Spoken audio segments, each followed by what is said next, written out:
नमस्ते, सदा वत्सले मातृभूमि, जय हिंद। दोस्तों, स्वागत है आप सबका टेक्निकल एस में। शुरू करते हैं आज के डिफेंस समाचारों को। पहली खबर की बात करते हैं तो वो बॉर्डर रोड ऑर्गेनाइजेशन को लेकर आ रही है। बीआरओ ने नुब्रा घाटी को दौलत बेग ओल्डी यानी कि डीबीओ क्षेत्र से जोड़ने वाली सड़क पर काम तेज कर दिया है। भारत ने इस काम को इसलिए भी तेज कर दिया है क्योंकि चाइना ने पूर्वी लद्दाख में पैंगोंग त्सो पर एक दूसरा पुल बनाने का काम शुरू कर दिया है। बता दें कि नई सड़क भारतीय बलों को देप्सांग के मैदानों तक पहुंचने और चीनी मोर्चों पर जवाब देने का विकल्प यानी कि ऑप्शन प्रदान करेगी। साथ ही ये भी कहा जा रहा है कि सड़क लद्दाख के सासेर दर्रे से होकर गुजरेगी और दोनों घाटियों को जोड़ेगी।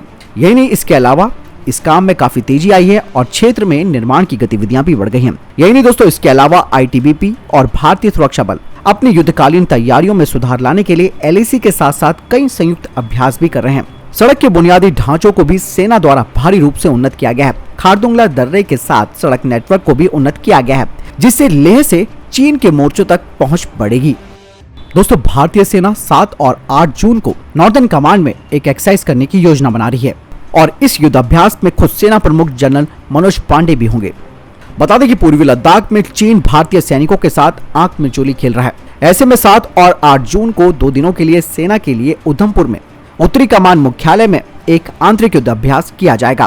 कहा जा रहा है कि इस युद्धाभ्यास में सेना की 16 कोर और श्रीनगर में तैनात 15 कोर और लेह में तैनात 14 कोर सहित तीनों कोर के सैनिक युद्धाभ्यास में शामिल होंगे। हालांकि सेना ने कहा कि ये युद्धाभ्यास नियमित है।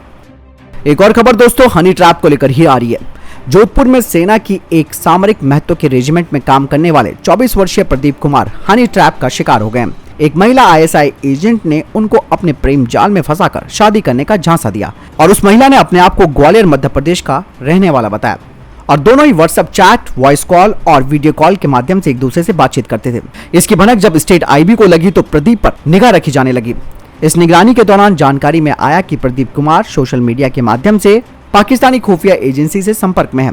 इस पाकिस्तानी एजेंट ने जवान से दिल्ली में आकर मिलने और शादी करने का झांसा दिया और सेना से संबंधित गोपनीय दस्तावेज और फोटोग्राफ्स मांगने शुरू कर दिए, जिस पर जवान ने हनी ट्रैप में फंसकर अपने कार्यालय से सेना से संबंधित गोपनीय दस्तावेजों की फोटो चोरी छिपे अपने मोबाइल से क्लिक कर व्हाट्सएप के जरिए महिला एजेंट को भेजनी शुरू कर दी।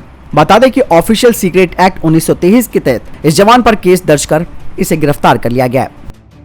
अगली खबर की बात करते हैं तो रक्षा मंत्रालय को लेकर आ रही है। दोस्तों, रक्षा मंत्रालय ने टेक्नोलॉजी डेवलपमेंट फंड स्कीम के तहत एक एक्सप्रेशन ऑफ इंटरेस्ट जारी किया है भारतीय कंपनियों के लिए, जिसके तहत वे एक underwater launch unmanned aerial vehicle को बनाएंगी, वो भी भारतीय नौसेना के लिए। साथ ही इस प्रोजेक्ट में स्विच लोइटरिंग म्यूनिशंस भी होंगे, जिन्हें कि पानी के नीचे से पनडुब्बी लॉन्च कर सकती है। इसके अलावा इन्हें अनमैन्ड अंडर वाटर व्हीकल से भी लॉन्च किया जा सकता है। इसके अलावा रक्षा मंत्रालय ने एक और एक्सप्रेशन ऑफ इंटरेस्ट जारी किया है, जिसके तहत submarine launch unmanned aerial system बनाया जाना है, जिससे कि हमारी पनडुब्बियों की जो रणनीतिक जरूरत है, खासकर की सर्विलांस और रिकॉग्निजेंस की जो जरूरत है, वो पूरी हो जाएगी।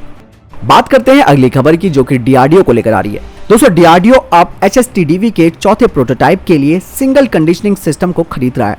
बता दें कि ये सिंगल कंडीशनिंग सिस्टम सेंसर और सिस्टम के बीच इंटरफेस करेगा। बता दें कि इस सिस्टम के साथ हाइपरसोनिक टेक्नोलॉजी डेमोन्स्ट्रेटर व्हीकल का जो टेस्ट किया जाएगा वो 2022 में ही किया जाएगा, जो कि हाइपरसोनिक क्रूज मिसाइल का मार्ग प्रशस्त करेगी, जिसे कि 2022 में आधिकारिक रूप से मंजूरी भी मिल जाएगी। बता दें कि इसके 2 वेरिएंट्स होंगे। पहला surface to surface hypersonic cruise missile, जिसकी रेंज 2500 किलोमीटर होगी, जो कि 2025 तक सर्विस में आ जाएगी। इसके अलावा दूसरी एक छोटी और compact air launch hypersonic cruise missile होगी, जिसकी रेंज 700 किलोमीटर होगी। बढ़ते हैं अगली अपडेट की तरफ, जो कि स्विफ्ट यूकैफ को लेकर आ रही है। दोस्तों, डीआरडीओ की combat vehicle research and development establishment ने एक रिक्वेस्ट फॉर प्रपोजल जारी किया है strength testing 1 ton main landing gear और नोज लैंडिंग गियर के लिए। बता दें कि इन्हें 1 टन के स्विफ्ट यूकैफ डेमोन्स्ट्रेटर के लिए बनाया जाएगा और इस स्ट्रेंथ टेस्टिंग के दौरान दोनों यानी कि लैंडिंग गियर और नोज लैंडिंग गियर को कम से कम वजन और लोड कंडीशन में इनका टेस्ट किया जाएगा। बता दें कि स्विफ्ट पहले ही अपना लो और हाई स्पीड टैक्सी ट्रायल पूरा कर चुका है। वहीं दूसरी तरफ गैस टरबाइन रिसर्च एस्टेब्लिशमेंट की योजना है कि वो अगले 3 सालों में ड्राई कावेरी इंजन को मान्य कर देगी। वहीं दूसरी तरफ डीआरडीओ का कहना है कि स्विफ्ट प्रोग्राम के निष्कर्षों के बाद वे इसका फुल स्केल प्रोटोटाइप तैयार करेंगे, जिसमें कि AURA autonomous stealthy unmanned combat aerial vehicle है, जिसे कि 2026 तक फ्लाइट ट्रायल्स के लिए तैयार कर लिया जाएगा। बढ़ते हैं अगली अपडेट जो कि अर्जेंटीना से आ रही है। दरअसल दोस्तों अर्जेंटीना की एयरफोर्स का एक डेलीगेशन जिसमें कि पायलट और टेक्नीशियन थे, उन्होंने चाइना का दौरा किया जहां उन्होंने JF-17 की क्षमताओं को परखा है। बता दें कि चाइना ने अर्जेंटीना को ऑफर किया है कि वे ब्रिटिश मैन्युफैक्चरर के द्वारा जो इजेक्शन सीट है उसको चाइनीज इजेक्शन सीट के साथ बदल देगा। वहीं कहा यह जा रहा है कि अर्जेंटीना इसके बाद डेनमार्क जाएगा जहां वो डेनमार्क के 12 F-16 विमानों की कंडीशनों को चेक करेगा जो कि डेनमार्क की एयरफोर्स में है, जिसका ऑफर डेनमार्क ने अर्जेंटीना को भी किया है। कहा यह जा रहा है कि अर्जेंटीना का ये डेलीगेशन भारत के दौरे पर भी आएगा। बता दें कि HAL ने उनके लिए एक कमर्शियल ऑफर भी रखा है जिसमें कि ब्रिटिश मार्टिन बेकर की जो इजेक्शन सीट है उसको अमेरिकन एसिस सेकंड इजेक्शन सीट से बदला जा सकता है जिसे कि F-16 के लिए बनाया गया है। इसके अलावा HAL अब अपने इमरजेंसी एस्केप सिस्टम सीक्वेंस को मॉडिफाई कर रहा है जिसे कि तेजस एयरक्राफ्ट में लगाया जाना है, जिसका रीसर्टिफिकेशन ट्रायल्स भी किया जाएगा। अगली खबर चाइना म्यांमार इकोनॉमिक कॉरिडोर को लेकर आ रही है, जिसके बारे में कहा जा रहा है कि इससे भारत को बंगाल की खाड़ी में टेंशन देने की तैयारी कर रहा है ड्रैगन। पाकिस्तान में ग्वादर और श्रीलंका में हबनटोटा बंदरगाह बनाकर हिंद महासागर में भारत को घेरने की कोशिश करने के बाद अब चीन बंगाल की खाड़ी में भी ऐसी हरकत करने की तैयारी में है।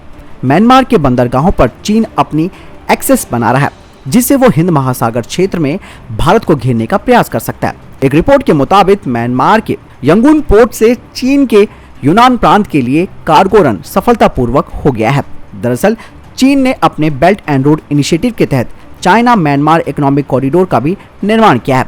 इसके जरिए वो अपने यूनान प्रांत से म्यांमार के क्याकुपू पोर्ट तक पहुंचना चाहता है जो पश्चिमी म्यांमार में आता है। दरअसल चाइना इसके जरिए बंगाल की खाड़ी में अपना दबदबा बढ़ाना चाहता है।